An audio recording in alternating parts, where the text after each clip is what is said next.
Welcome to the ANEW Insight podcast, empowering and inspiring your journey to optimal health. Hosted by Dr. Supatra Tovar, clinical psychologist, registered dietitian, fitness expert, and author of Deprogram Diet Culture. Rethink your relationship with food, heal your mind, and live a diet-free life. I follow my guests' journey to optimal health, providing you with the keys to unlock your own wellness path. Tune in and evolve with us. Welcome back, everyone. We are back for the second half of our interview with psychotherapist, speaker, and self-described anger expert, Bronwyn Schweigerdt. Bronwyn gave us some really amazing insight into her history and her inspiration into working with shame and anger. And I honestly cannot wait to learn more. So, Bronwyn, welcome back. Thank you. Can you walk us through what it looks like when and what you actually mean by reversing trauma? So when somebody works with you and they, have experienced trauma, how do we reverse that? So I believe what makes trauma traumatic, because, they have shown that two people can undergo the exact same experience and one person develops PTSD and the other doesn't. So what I believe creates the trauma isn't the actual incident itself, but it's the suppressed anger or disassociated anger that is still in our bodies, held in our bodies after it. And not just anger at the person, a lot of times anger at ourselves. In fact, I would say the majority. So this was another study I ran into that actually found that PTSD was more linked with anger at ourselves than any other kind of anger. And then the other thing that makes it traumatic is the shame from that trauma. So those are really the things, the anger and the shame that we have not resolved, that we have not worked through. Absolutely. And I would also add the avoidance. The avoidance of those really distressing feelings is another reason why trauma and PTSD continues to present itself. So how do we go about reversing that? Yeah. And I also want to say, I heard this term a few years ago. I have endorsed it ever since. I've heard there's the trauma behind the trauma. So for children, for example, I'm going to use an example. Let's say there's two children going through the same kind of bullying behavior at school. Let's say they're both 8-year-old boys. And let's call the first one Tom and the second one is Terrance. Tom has a good relationship with his mom. He has a mom who really listens to him, that validates his feelings, that supports him. And so Tom is bullied as an 8-year-old at school, but he's able to tell his mom at home. And mom says, you know what, Tom, that sounds humiliating. That sounded really humiliating. And Tom says, yeah, it is. And his mom says, what do you think you need when you feel that way? And then Tom's like, I think I need to tell the teacher. Okay, sounds good. Okay, that's a perfect mom scenario. Most of us are not like that. I sure wasn't myself. But that's a great example. That first boy, Tom, is not traumatized by the bully. There's no trauma because he's able. So what's shareable is bearable. He is sharing his feelings about what's going on with his mom. His mom's like resonating with those feelings. She's showing empathy. She's validating. She's naming, you felt humiliated. What do you need to do? He's getting everything he needs through that relationship. And through it, he's learning to trust himself because she's saying, what do you need? She's not going and telling the teacher for him or the principal. She's saying, what do you need, Tom? And then he's like trusting himself to do it. So this little boy is going to grow up to be a very healthy person. Let's say Terrance, he's getting bullied, but he doesn't have a parent that shows any attunement at home. So you know what? Most kids like Terrance, whether it's bullying at school or sexual abuse or what have you, they don't tell anybody. And that's the trauma behind the trauma. Not just that they don't tell anyone, but that they're smart not to, because they would feel more humiliated and more alone and more isolated. It would be more painful to open up to a parent and say, I'm getting bullied at school. And the parent not showing any concern or making it feel like you're the problem. Well, what are you doing, Terrance? What are you doing wrong? Right? That's more traumatic. So Terrance isn't going to say anything, but he's holding all of that humiliation inside, that shame from the bullying. He's holding his anger at the bully inside. He is going to experience trauma. So it's the trauma behind the trauma. So that's what we need to focus on. And that's why having a good therapist, but also a good parent, a good friend, and being that person for ourselves, where we validate our own feelings, where we say, you know what, Bronwyn, you are allowed to feel as much anger, as much rage, as much hatred right now as you want. Your feelings matter, they are valid, and we're going to allow those feelings to give us wisdom for our next step forward, what we need to do. We can trust ourselves to put those feelings to use in a healthy, productive way. I love this. So would you say that it's the validation Mm-hmm.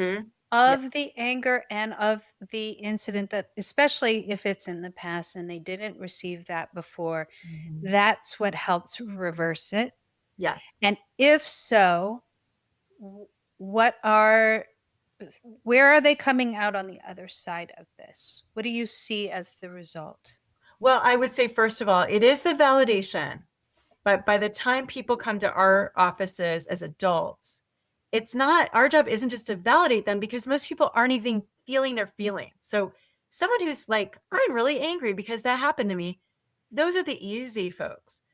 But a lot of people are like, I don't know what to feel. I can barely even share this. I don't think it really matters. And so our job is to be like, you know what? You need to feel, and your feelings are valid. And our job is actually to be very evocative. A good therapist is like, what did she say? Are you kidding? Right? So our job is to evoke those feelings, because most people are so dissociated from their feelings before we can ever get to validation, right? Mhm. Absolutely. And I think that, you had mentioned that when this happens and they're not validated, Mhm. they embody shame. Yes. And shame, I see, and you can probably validate this with your work in nutrition as well. I see so many people who struggle with either eating disorders or disordered eating, especially when it comes to emotional or comfort eating, that they're primarily driven by shame. That's also kind of on top of repressed anger. Yeah. Would you agree with that? And give me a picture of shame and what that does to the body. Yes, I agree with that. So I see shame as the same as disgust. And shame is a type of self-disgust, which is also hatred. So all these things are synonymous. It's self-hatred. Shame is self-hatred, self-disgust. Um, and so I see it definitely, like you're saying, is related not just to eating disorder or disordered eating, but I would say probably almost all gut disorders. Mhm. And it is shame. And my own experience when I was invalidated, when I wasn't given empathy by my husband 16 years ago, I couldn't stop eating. I felt hollow. I Mhm. felt like empty because my attachment figure wasn't showing up for me. And so I couldn't stop eating, right? And then I'm also feeling shame. So I'm vomiting all the time out of nowhere. So I'm feeling both the emptiness that I think little Bronwyn felt at age 3, and the shame at Mhm. vomiting it out. So absolutely, that's what shame does to us. And it also evokes that emptiness we feel, that we feel unloved. We That brings that up from our childhood. Yes, absolutely. I would also say that shame is often behind substance use Oh yeah. disorders as Oh yeah. well. And when you look at it, they're very similar. Comfort or emotional eating and substance use.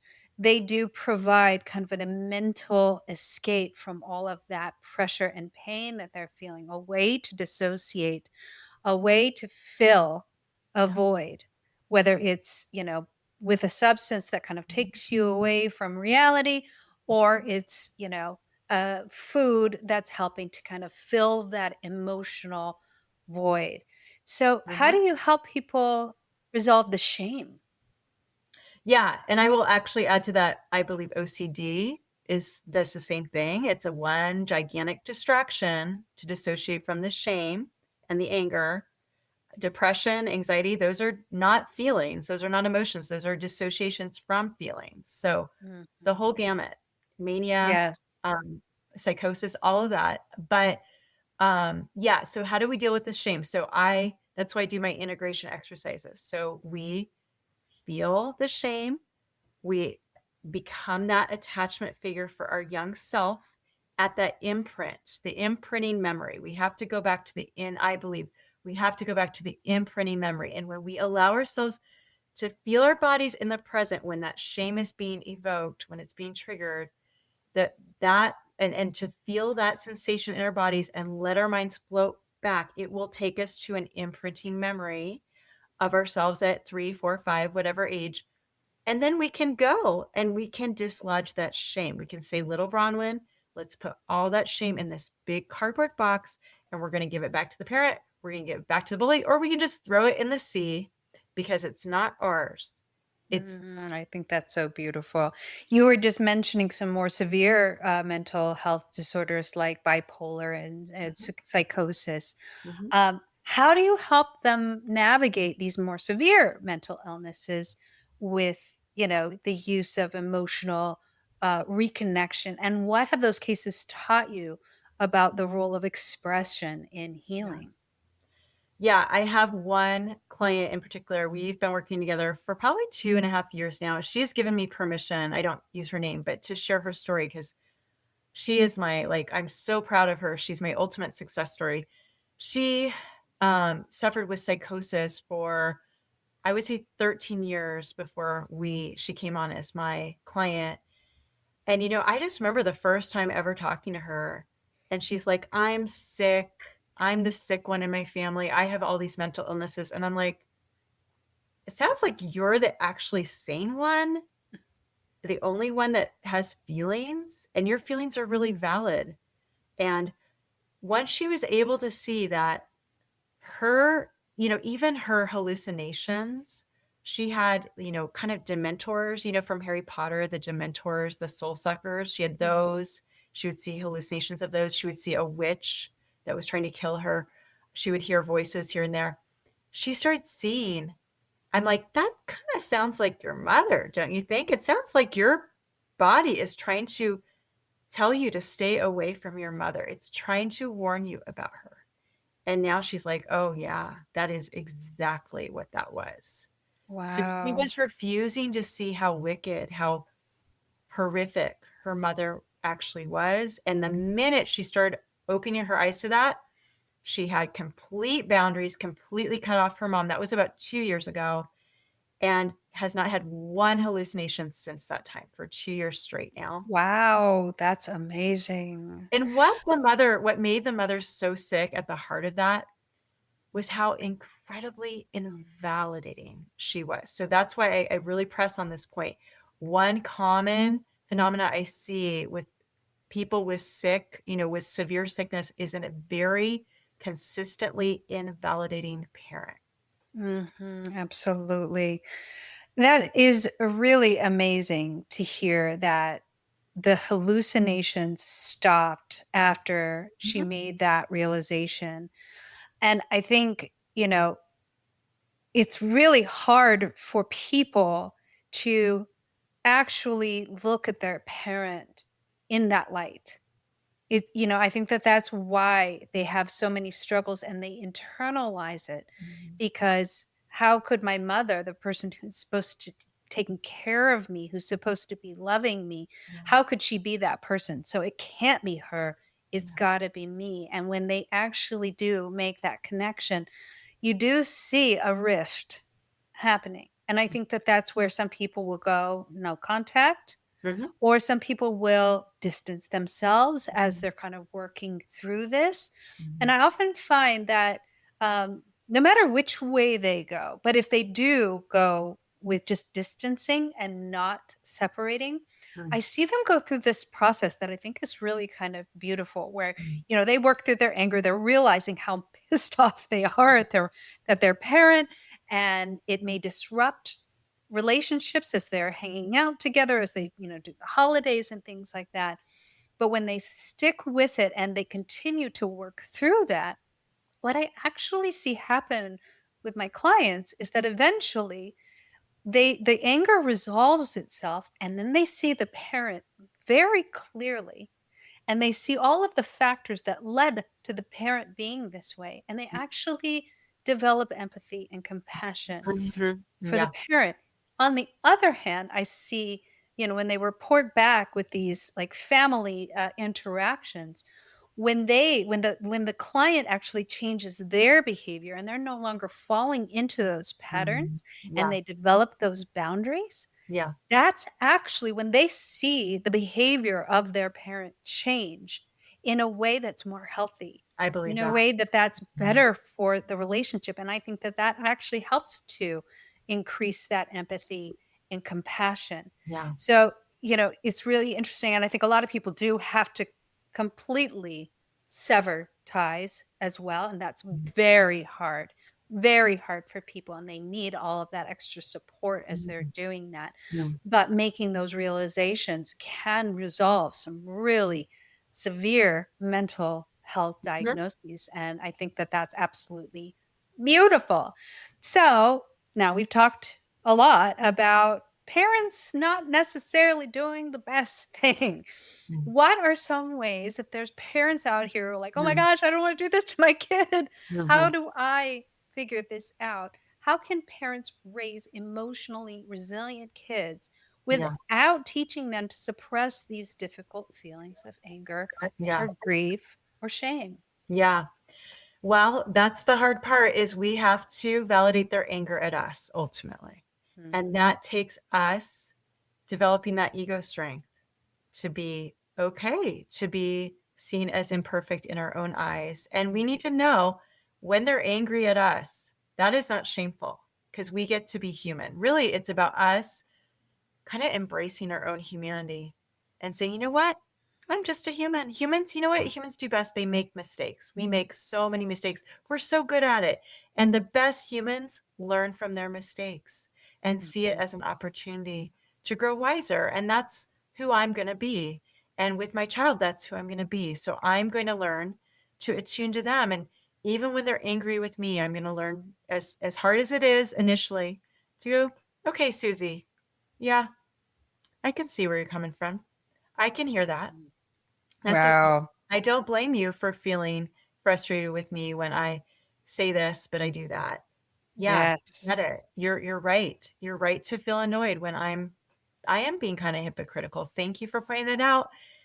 Thank you for bringing that to my attention. I'm going to work on that. I'm going to grow and be a better human. And when we can be a human and model being a human for our kid, which means listening to them, being taking it in and responding with an apology, owning it, and then changing and growing from it. We model being the best human, and they are going to walk in our footsteps. We are giving them the best gift on the planet because they're learning, oh, I get to be human. That's what humans do when they make mistakes. They own it, they apologize, they change as a result. And we're gonna have the best damn kids in the world if Oh we my gosh. yeah. I was joking around, but I'm not really joking. I think, well, we have to take a driver's license test to become drivers. Why don't we have to take a Yeah. test to become a parent? And I agree with you. I think one of the worst thing that parents can say is because I said so, Mhm.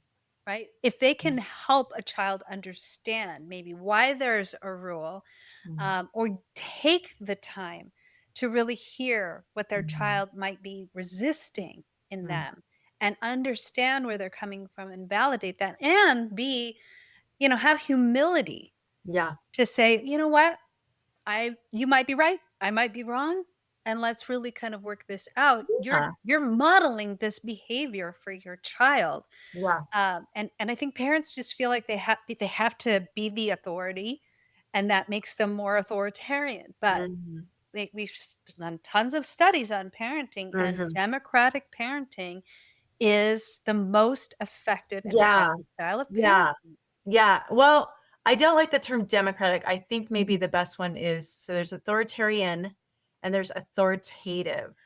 Mhm. I want to be authoritative. So if I say to little 8-year-old, Johnny, I don't blame you for being mad that I'm not giving you that cookie. I don't blame you. It doesn't mean you're going to get the cookie though. So I'm still Mhm. the authority, but I'm not authoritarian. I'm Mhm. authoritative. So I can Yes. validate his feelings. It doesn't mean I'm capitulating at his every whim.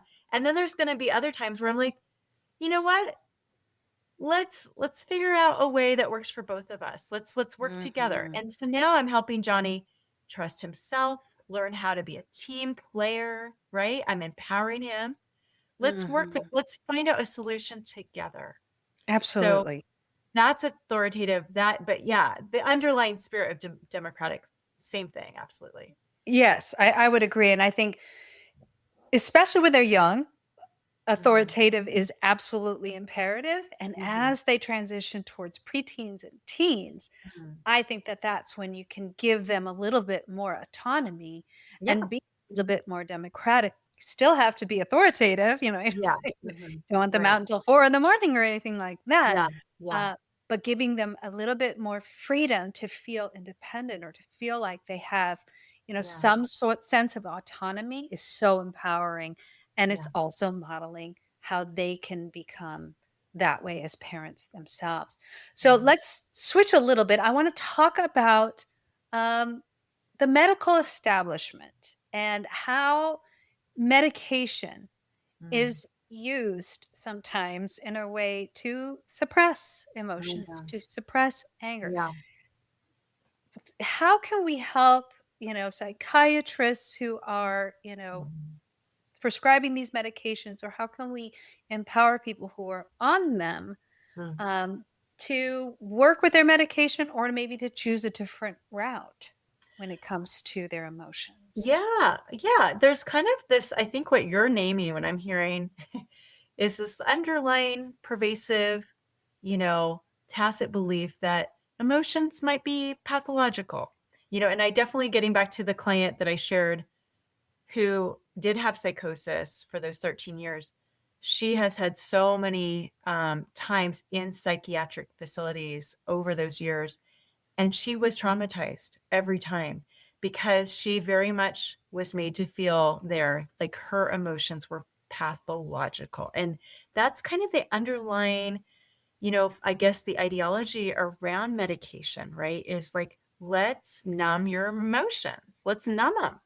So, someone who's depressed or anxious is already numbing them because Mhm. they're already dissociated from mainly the anger or the shame. So what, those pharmaceuticals are doing is just numbing them more or numbing them from their already numbing them, right? So I've had clients actually tell me, I want to get off my meds because I need to feel my feelings now in therapy. So I think really it would be great if we could all get on board. Like that is the ultimate objective, right? Whether you're pro or anti medication for short term, the long term objective, maybe we can all agree around, is that we should all be feeling our feelings, that feelings are not pathological. Even anger is not Mhm. pathological. And we should all be committed as a community, medical community, maybe as a collective whole, to knowing that feelings are not pathological. Absolutely. And I think it really does harken back to olden times, Bedlam days, and things like that, especially when it comes to women. Mhm. Women's Yeah. emotions, were deemed hysterical, Yeah. and they were discouraged, Mhm. and so it became easier to put someone on medication or to call them crazy or Yeah. hysterical as a way to kind of suppress them and keep them under their rule of law. So there's a lot of history behind the use of medication, especially in women, and I think really empowering women to know that anger is okay, that it's okay to express it, that there are healthy ways to express it. There are healthy ways to establish boundaries might keep people from ever having to go on these medications. And on top of that, especially when it comes to antidepressants, they are meant for short-term use. Mhm. The way that I, talk about them with my clients is, when you're really low, and that might be because of a lot of factors, including nutritional deficiencies, Mhm. it's really hard to just even kind of come up to just that little level of homeostasis. And that's where the medication can be really helpful Mhm. as you're working through all of these difficulties and problems. And once you get to a certain level of functioning, that's when they're actually meant to be, slowly titrated down. And so I Mhm. think we need to be a little bit more aware that, we're not meant to be on these things for Mhm. life. And there are plenty of ways to wean yourself off these medications, especially if you're bolstering both your mental and your physical health. Mhm. Ah, I could ask you a million more questions, but we're running out of time. I would love for you to tell people how they can get a hold of you, how they can work with you, where they can find your podcast, all of that stuff. Yeah, absolutely. So mainly my podcast, that's really what I want to get out to the public. That's kind of my passion, where I talk about all this stuff with wonderful, well, mainly just me talking these days, but with wonderful people like you, Supatra. And that is Angry at the Right Things. And I also have a YouTube channel these days. So yeah, I would love for listeners to do integration exercises for themselves and dislodge that shame that doesn't belong in your body and come back to life, because that's what really happens. Yes. Yeah. Yes. So, everybody, you need to go and listen to this podcast, and especially if you are struggling, and just know that your struggle is universal. Mhm. Everybody feels these emotions, all of these, quote, darker emotions that we don't necessarily talk about. I think it's so vital, so important that we do talk about it, that we do explore it. And I encourage people to also shop around. You do not have to stick with the first therapist you find. And most often, you may have to go from person to person until you find the right fit. Mhm. And just so you all know too, it doesn't even necessarily matter the modality they're using. It doesn't matter, Mhm. whatever treatment integration they're using. It really does matter how you feel with Mhm. them. It's the relationship between you and the therapist. So I encourage people, don't give up. There are so many wonderful therapists out there. You might have to weed through a couple bad ones, but I encourage people to really get out there. And if cost is an issue, there's a wonderful thing called the Open Path Collective. And there are a lot of people out there who are providing sliding scale services as well. So don't give up. Get yourself some help. Go listen to Bronwyn's podcast. And we wish you the best in your healing journey in terms of resolving your anger and resolving your trauma. So thank you so much for joining me, Bronwyn. You're really illuminating. Thank you, Supatra. It was really fun. Yay, I'm so glad. Well, and thank you everyone for tuning into the ANEW Insight podcast. I'm really looking forward to our next exciting interview, and I hope you join me next time. Thanks for tuning into the ANEW Insight podcast. Please remember, the contents shared on this podcast is for entertainment purposes only and does not constitute medical advice. You can find us anywhere podcasts are streaming, on YouTube at my.anew.insight and at anew-insight.com under the ANEW Insight podcast tab. And follow us on our socials at my.anew.insight on Facebook, Instagram, TikTok, and Threads for more updates. Tune in next time and evolve with us.